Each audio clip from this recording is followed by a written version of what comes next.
안녕하세요. 비탐성에 오신 빛의 교회 지체 여러분들을 사랑하고 축복합니다.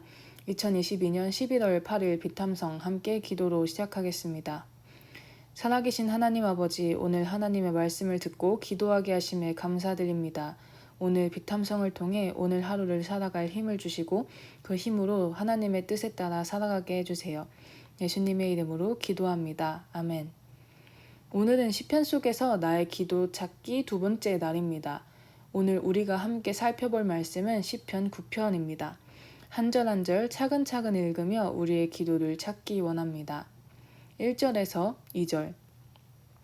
주님, 나의 마음을 다 바쳐서 감사를 드립니다. 주님의 놀라운 행적을 쉼없이 전파하겠습니다. 가장 높으신 주님, 내가 주님 때문에 기뻐하고 즐거워하며 주님의 이름을 노래합니다. 시편 9편의 저자인 다윗은 하나님께 감사를 드린다는 말로 시편 9편을 시작합니다. 특히 하나님께서 하신 놀라운 행적을 이야기하며 감사하겠다고 이야기합니다. 놀라운 행적을 이루신 주님으로 인해 다윗은 기뻐하고 즐거워하며 주님의 이름을 노래합니다. 이후의 절부터 다윗이 감사하는 하나님께서 이루신 일들에 대해 이야기합니다. 하나님께서는 어떠한 일들을 이루셨을까요? 3절부터 6절까지 보겠습니다. 3절에서 6절. 주님 앞에서 내 원수들은 뒤돌아서 도망쳤고 비틀비틀 넘어져서 죽었습니다. 주님은 공정한 재판장이시기에 보좌에 앉으셔서 공정하고 정직한 판결을 나에게 내려주셨습니다.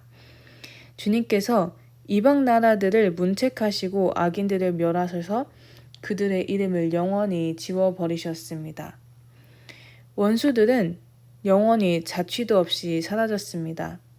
주님께서 그 성읍들을 뿌리채 뽑으셨으므로 아무도 그들을 기억조차 못하게 되었습니다. 아멘. 하나님께서는 다윗의 원수를 물리치시며 보좌에 앉으셔서 다윗에게 공정하고 정직한 판결을 내려주십니다. 이와 같이 다윗은 이 모든 것들을 이루신 하나님의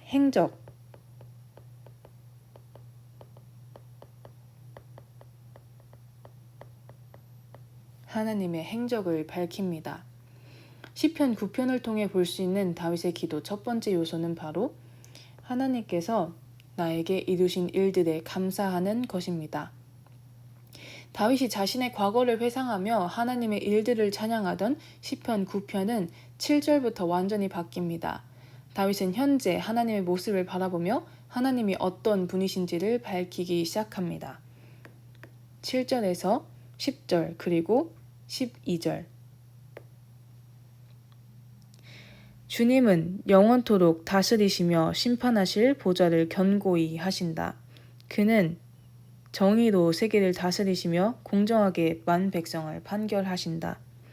주님은 억울한 자들이 피할 요새이시며 고난받을 때에 피신할 견고한 성이십니다.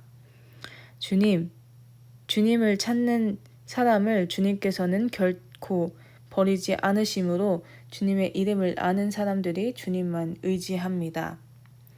살인자에게 보복하시는 분께서는 억울하게 죽어간 사람들을 기억하시며 고난받는 사람의 부르짖음을 모른 채 하지 않으신다. 아멘.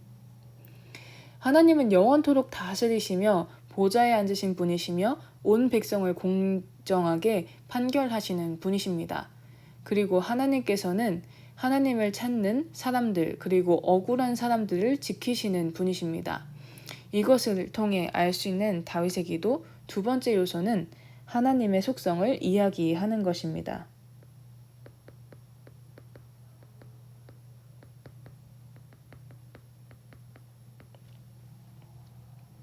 여기에서 한 가지만 더 살펴보겠습니다. 이 모든 하나님의 모습은 앞서 보았던 하나님이 이루신 일에서 다윗이 직접 경험하였음을 볼 수 있습니다. 7절에서 보좌에 앉으신 하나님은 4절에서 볼 수 있습니다. 또한 하나님은 8절에서 공정하게 판결하실 분이시며 그 하나님께서는 공정하고 정직한 판결을 4절에서 다윗은 또한 경험합니다. 9절에서 10절에서의 억울하고 하나님을 찾는 사람들을 지키시는 하나님은 다윗은 또한 3절에서 6절까지 모든 부분에서 경험하였음을 볼 수 있습니다. 하나님의 속성, 하나님의 모습은 그저 머릿속에서만 머무는 것이 아닙니다. 하나님은 살아계신 하나님이시기에 우리는 그 하나님을 우리의 삶에서도 경험할 수 있습니다. 이렇게 살아계신 하나님께 다윗은 11절에 나 자신뿐만 아니라 다른 사람들도 모두 찬양하라고 이야기합니다. 11절 너희는 시온에서 친히 다스리시는 주님을 찬양하여라. 그가 하신 일을 만민에게 알려라. 아멘. 그리고 우리가 경험할 수 있는 살아계신 하나님께 다윗은 13절부터 간절하게 구하기 시작합니다. 13절부터 차근히 다윗의 간구를 보겠습니다. 13절 주님 나에게 은혜를 베풀어 주십시오. 죽음의 문에서 나를 이끌어 내신 주님, 나를 미워하는 자들에게서 받는 고통을 살펴 주십시오. 아멘. 다윗은 하나님께 은혜를 베풀어 달라고 구하며 자신의 고통을 살펴달라고 하나님의 관심을 구합니다. 이때 다윗은 하나님께서 자신을 죽음의 문에서 이끌어 주셨음을 기억하며 이에 기반하며 하나님께 구하기 시작합니다.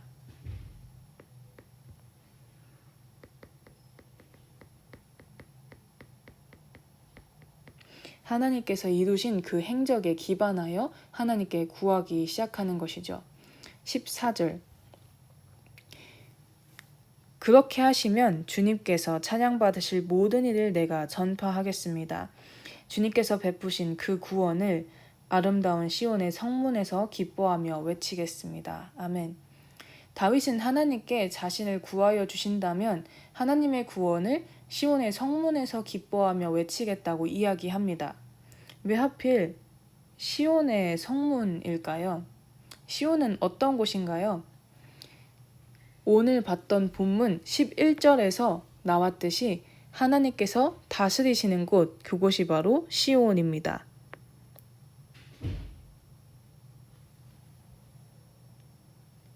시온의 성문은 시온과 시온이 아닌 곳을 구분짓는 곳입니다. 즉, 하나님의 통치가 있는 곳과 하나님의 통치가 없는 곳을 구분짓는 곳이죠. 이곳에서 하나님의 구원을 기뻐하며 외치는 것은 하나님께 그리고 하나님의 통치를 받지 못하는 세상의 사람들 앞에서도 하나님을 찬양하겠다는 것입니다. 하나님을 찬양하며 하나님의 복음을 전하겠다는 것입니다. 다윗은 11절에서 나왔던 다른 이들도 또한 하나님을 찬양하기를 바라는 그 마음을 복음 전함을 통해 이루겠다고 이야기하는 것입니다. 15절부터 다시 다윗은 간구합니다. 15절에서 16절 저 이방 나라들은 자기가 판 함정에 스스로 빠지고 자기가 몰래 쳐놓은 덫에 자기 발이 먼저 걸리는구나. 주님은 공정한 심판으로 그 모습을 드러내시고 악한 사람은 자기가 꾀한 일에 스스로 걸리는구나. 아멘. 다윗은 하나님의 공정한 장차 올 심판을 이야기합니다. 이 공정한 심판 어디서 많이 보지 않았나요? 바로 다윗이 이야기하고 또한 경험한 하나님의 모습 중에서 볼 수 있습니다. 하나님의 속성에 기반하여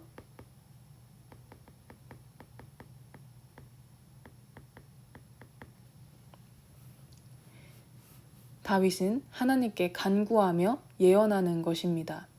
또한 옆에 헥가욘이라는 단어가 있습니다. 이 히카욘은 명상입니다. 시편 9편을 읽는 사람들에게 다윗은 하나님께서 이루실 장차 올 심판을 잠잠히 생각하며 마음에 새기라고 이야기하는 것입니다. 우리는 우리 삶 속에서 하나님의 장차 올 심판을 얼마나 마음에 새기며 생각하나요? 지금 이 시간을 시작으로 하나님의 심판과 하나님의 통치를 기억하며 생각하기 원합니다. 17절에서 18절. 악인들이 갈 곳은 스올, 하나님을 거역한 문 나라들이 갈 곳도 그곳뿐이다. 그러나 가난한 사람들이 끝까지 잊혀지는 일은 없으며 억누린 자의 꿈도 결코 헛되지 않을 것이다. 다윗은 다시 한번 하나님의 심판과 구원을 이야기합니다. 19절에서 20절. 주님 일어나십시오. 사람이 주님께 맞서지 못하게 하십시오. 주님께서 저 이방 나라들을 심판하십시오. 주님, 그들을 두려움을 떨게 하시며 자신들이 한낱 사람에 지나지 않음을 스스로 알게 하여 주십시오. 아멘. 다윗은 마지막으로 하나님께 구합니다. 하나님의 심판 그리고 인간과는 비교할 수 없는 하나님의 권능인 하나님의 속성을 보여달라고 하나님께 간절히 구합니다. 마지막 시편 9편을 통해 알 수 있는 다윗의 기도 세 번째 요소는 바로 하나님께 간구하는 것입니다. 하나님의 하신 행적과 하나님의 속성에 기반하여 간구하는 것입니다. 정리해 보겠습니다. 다윗의 기도는 어떠한 것들을 가지고 있나요? 첫째, 하나님의 행적을 감사합니다. 둘째, 하나님이 어떤 분인지를 드러냅니다. 셋째, 하나님의 행적과 하나님의 모습에 기반하여 간구합니다. 한번 나의 기도를 만들어 봅시다. 예시로 한번 제가 만든 것을 보여드리겠습니다. 첫째, 하나님의 행적에 감사해야 합니다. 이것에 맞게 하나님께서 하신 일을 감사하는 것으로 기도를 시작하는 것입니다. 하나님께 감사합니다. 주님이 나에게 해주신 일을 말합니다. 하나님은 나의 삶을 이끌어 주셨습니다. 제가 하나님을 알게 하시고 하나님을 공부할 수 있게 해주셨습니다.